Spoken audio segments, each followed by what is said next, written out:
Want to go anywhere? On my car, okay?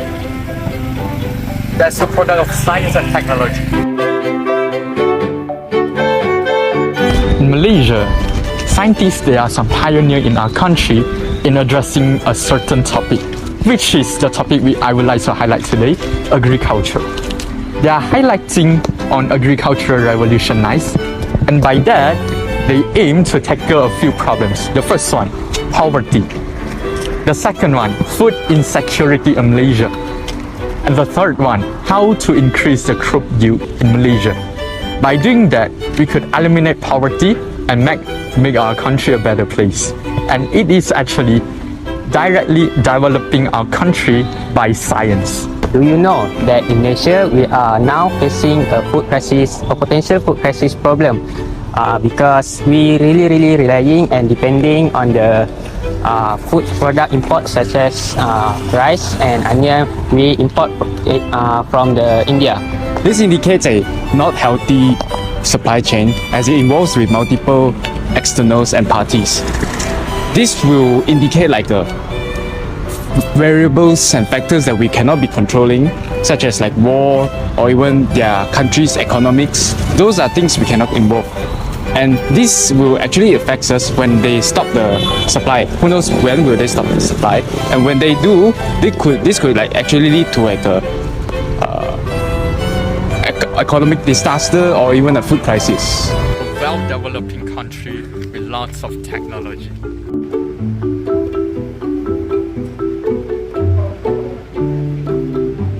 This is how science affects our society.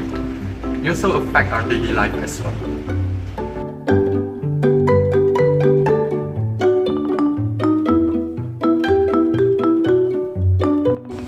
However, Malaysia as a developing country, there are some fields yet to be explored by scientific research, such as agriculture, economics, industry, and environmental sustainability. We can talk about some, nature. Malaysia is well known for its nature. We have trees. What a nice building it is.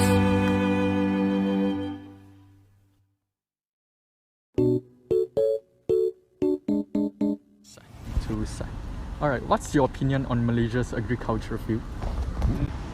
I'm not really sure, but I think there should be a lot of room for improvement in terms of efficiency, in terms of their technology stuff. Yeah. So do you think that the food demand in Malaysia does not meet with the supply? I think the supply is not enough for the demand. Do you think that it is caused by the agricultural progress in Malaysia that is actually far behind from other countries? To some extent, I agree. Okay. What do you think about Malaysia agriculture?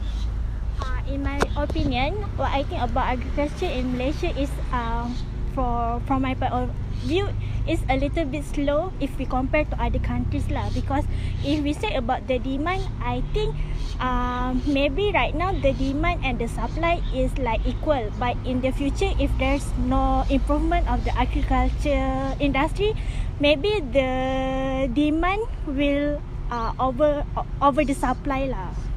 So that's all. Do you think food price in Malaysia is high?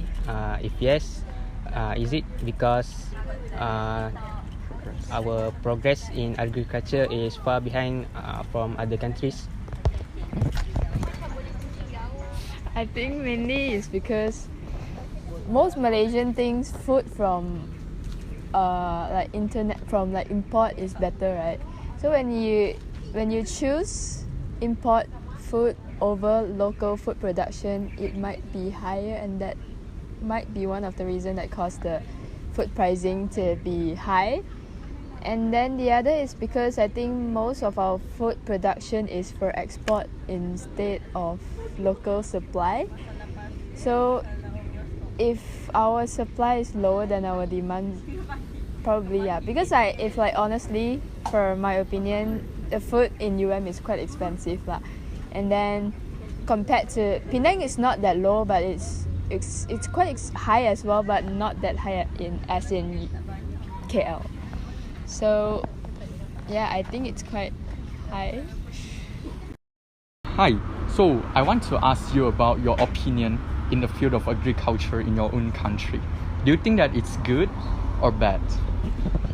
To be honest, currently we're under war, so I think it's kind of bad. Yeah, like people are a bit struggling with the supplies of food and such things, so but they're coping well. What are your thoughts on current rice issue in Malaysia? Okay, so currently it was reported that our rice price increased over these few years, right? So the major issue is that Malaysia have been heavily reliant on our food supply. The main food supply rice is imported, right? So if we import our food and there's economic change, or our ringgit Malaysia is not that powerful, or any kind of India have been imposed some rules and regulations because higher cost in importing all this rice into Malaysia, so making the rice price going expensive and more expensive over the years. And our locally produced rice could not supply to the whole Malaysia as well. So these are the current two big issues in our country rice situation.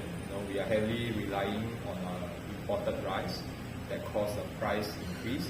Then we have local rice that unable to support our local demand. I heard that you are doing a smart agriculture project, and what do you think it's going to help our country? Okay, so I've been doing a physics smart agro lab. It's a project that we started up last semester. It's about smart agriculture. So in university level, first thing this kind of project is that we expose the students to the field of smart agriculture. We instill the idea to the student that food problem is always a problem worth to solve. Agriculture means you are solving food problem. Okay, then the student equipped with this knowledge and exposure, and they know that we really need to solve this problem, and we expose them to the technologies in current smart agriculture status, right? So in fact, we visited some of our collaborators, Greenbucks, which is a company doing indoor vertical farming or fully automated indoor vertical farming, and we learn from them. Students are exposed to all these technologies, and we give them the problem, the open-ended problem that they need to solve in a lab skill, right? So physics smart agro lab, we are training a new generation, getting into the agriculture business or the agriculture problem that they can solve. Okay, so what's your question again? How it help? How it help the country? Yeah.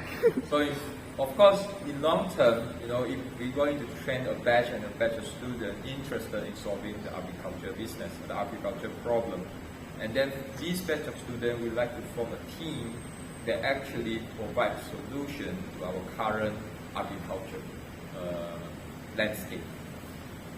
Okay. All the methods that have been stated by my teammates and in the video that has been mentioned about solving the agriculture problem in our country would only elevate our economy and our agriculture economy as a whole, and help elevate our people's lifestyle as a whole as well. Now, understanding this, we should implement the methods mentioned by Dr. Tay Liang Sing, a PhD student from University Malaya, and when implementing these methods to overcome such problems, we will be able to prevent such issues. And with that being said, thank you very much.